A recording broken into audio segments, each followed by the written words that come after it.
Well, welcome back. It is Sunday afternoon, March 17, 2024. And this will be a particularly important series in that it attacks a very sacred cow for Christian apologetics, which is the book of Daniel.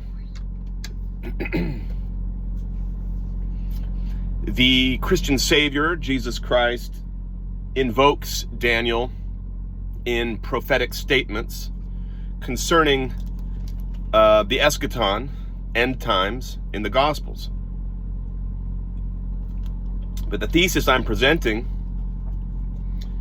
is that Daniel is a forgery. Not only am I offering this as a hypothesis, it is actually a well-established fact.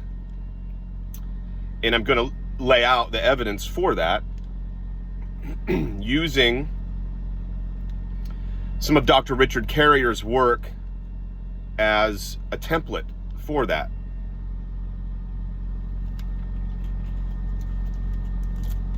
I don't need to probably go into too much detail with you on why Daniel being a forgery would be so devastating to the belief that Jesus is the Son of God. In fact, very God. Because if Daniel is a forgery and Jesus is quoting from Daniel, invoking him for authority in the realm of prophecy,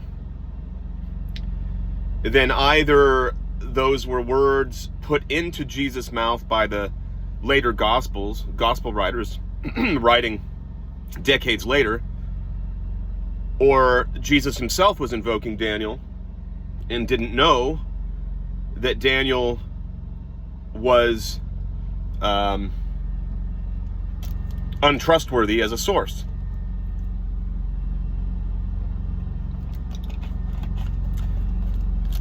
This first video is going to be short. It's just an introduction, a very short introduction to Daniel the man.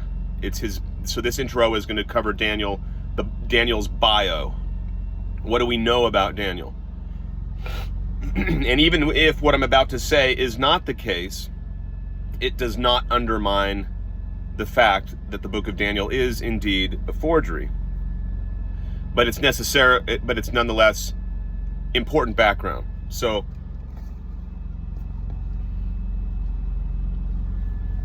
let's talk about that real quick. It's just a few bullet points that we need to cover, all right? So what we know about Daniel is that he has no patronymic, no profession, and no place of origin. So we're given none of that about the man Daniel. He's mentioned for the very first time by Ezekiel in Ezekiel 14 verses 13 through 14 and 19 through 20, together with the highly legendary characters of Noah and Job. And so he's treated, therefore, by Ezekiel as very much as a mythical hero. Now, he's also listed as a non-Israelite for a non-Israelite audience. Okay, just as Noah and Job were non-Israelites. And Daniel is considered by most scholars to have been, most likely, the Ugaritic hero Daniel. There is a Ugaritic hero, a Ugaritic character by the name of Daniel. And we know that much of Jewish mythology is adapted from Ugaritic, okay? The word Daniel means the same thing in both Ugaritic and Hebrew. It means God is my judge. And the Ugaritic Daniel's god, El, was known as the Father of Years, which is significant because in Daniel 7, 9 through 10, he is called the Ancient of Days, which is essentially the same title.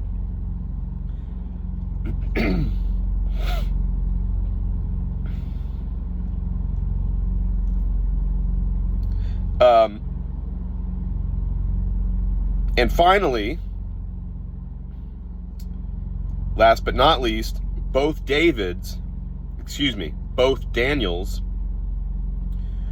were known to be judges of renowned wisdom, which is a very common red flag for mythical persons in the ancient world.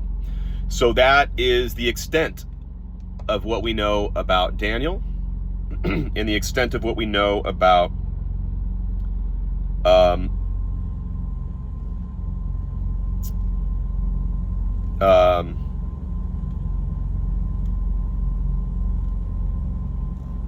the extent of what we know in terms of the relationship between the Ugaritic Daniel and the Hebrew Daniel.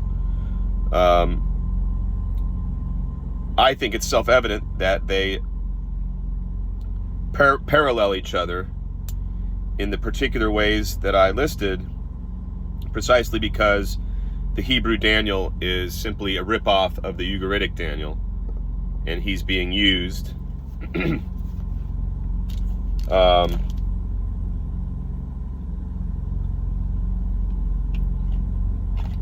Daniel is a mythical character being used by the author of Daniel to promote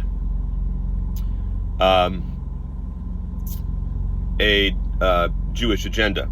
So that ends it for this video, and the next one is going to get into some history of the book of Daniel, listing a lot of